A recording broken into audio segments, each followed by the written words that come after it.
Welcome to Facts TV News, where everything is true.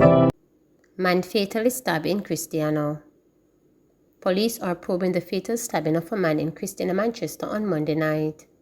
He has been identified as Glenford Isaacs, 31, otherwise called Jermaine, a resident of Silent Hill district in the parish. A police report said about 7:15 p.m., residents stumbled upon Isaac sitting along the roadway in a pool of blood and alerted the police. Isaac was found suffering from stab wounds to his upper body. He was taken to hospital where he died while undergoing treatment. Statistics from the police show that up to March 31, Manchester recorded 12 murders since the start of the year, the same figure for the corresponding period last year. Two brothers die in St. Elizabeth crash. Two brothers died as a result of injuries they sustained in a two-vehicle crash on the Ridgepen Main Road in St. Elizabeth on Monday. Police named the deceased men as Demario, 24, and Omar Lewis, residents of Brooklyn District, Mountainside in St. Elizabeth. A police report said about 4:40 p.m., the brothers were traveling on a motorcycle from Mountainside to Hounslow when it collided with a Nissan Caravan traveling in the opposite direction. The injured brothers were taken to hospital where they died while undergoing treatment.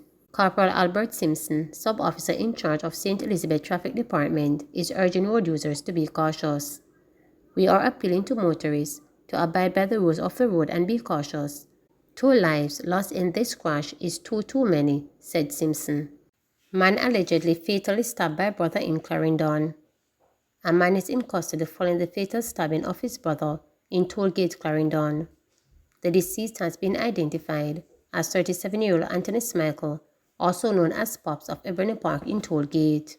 The police say about 9:15 a.m., Smichael and his brother had an argument which subsequently led to a tussle. The brother then reportedly used a knife to inflict multiple stab wounds to Smichael's upper body. He was rushed to hospital where he died while undergoing treatment. Men charged for shooting cop conducting ATM transaction in Spanish Town. The police in St. Catherine have charged 2 men in connection with the gun attack and attempted robbery of 2 cops who were conducting a transaction at an automated teller machine ATM along Old Harbour Road in Spanish Town, St. Catherine last month. Charged are Joshua McPherson, otherwise called Tough Youth, of Old Harbour Road, Spanish Town, St. Catherine, and 31-year-old labourer Nikhil Delavante, otherwise called Ghost, of Westmore Avenue in Spanish Town. They were charged on Monday with wounding with intent, shooting with intent, attempted robbery with aggravation, possession of a prohibited weapon, using a firearm to commit a felony, and possession of firearm with intent to injure. The police report that about 1:10 p.m. on March 15, a police inspector and a police constable were conducting business at the ATM when they were pounced upon by the accused men who were armed with handguns. The men opened fire on the cops, which was returned. The inspector and one of the attackers were shot in the exchange, and they were both taken to hospital. Investigations later led to the apprehension of Delavante. Both men were subsequently charged. Man charged for March Burlam attack, 6 others in custody. The police have charged a man in connection with the gun attack on a Burlam courier van at the Scotiabank in Portmore, St. Catherine. The attack occurred on Sunday, March 19, as security guards attempted to service ATMs at the bank. The criminals made off with $23 million.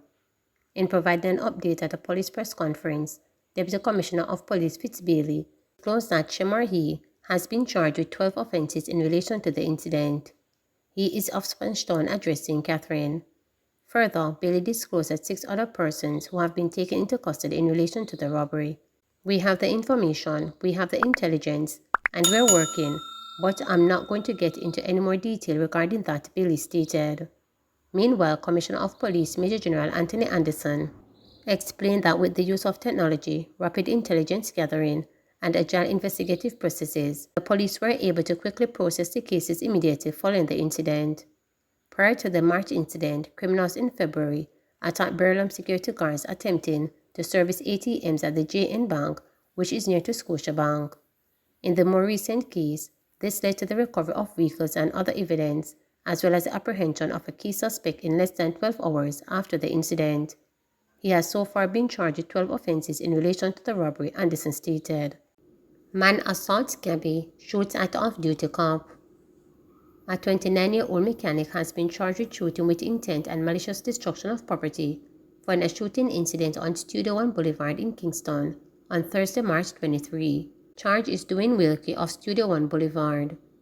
Reports are that Wilkie was involved in a dispute with a taxi operator, during which he physically assaulted the man. The man left and returned with an off-duty police officer, in which they were met with gunfire. The officer managed to apprehend Wilkie and handed him over to detectives assigned to the Halfway Tree Criminal Investigations Branch. 4 relatives hit in massive shooting.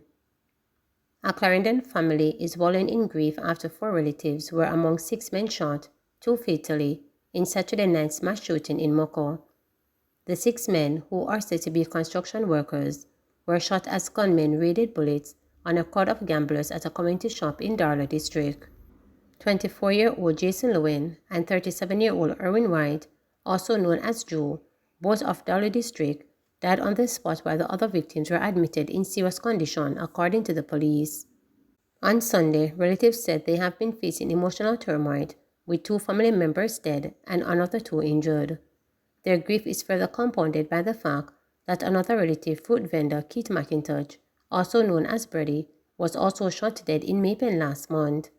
McIntosh is yet to be buried.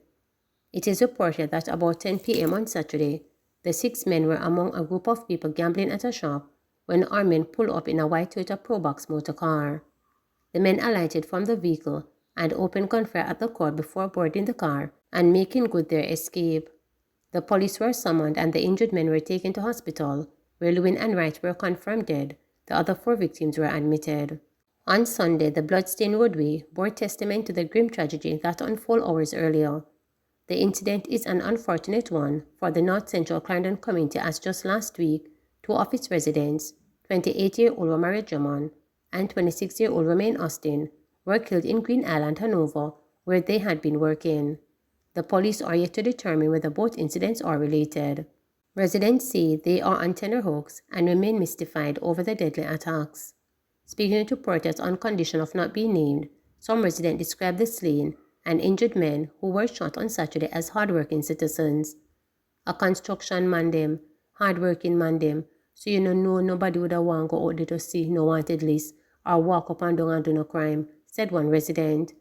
The residents bemoan that the latest incident has disrupted the calm in their usual quiet community.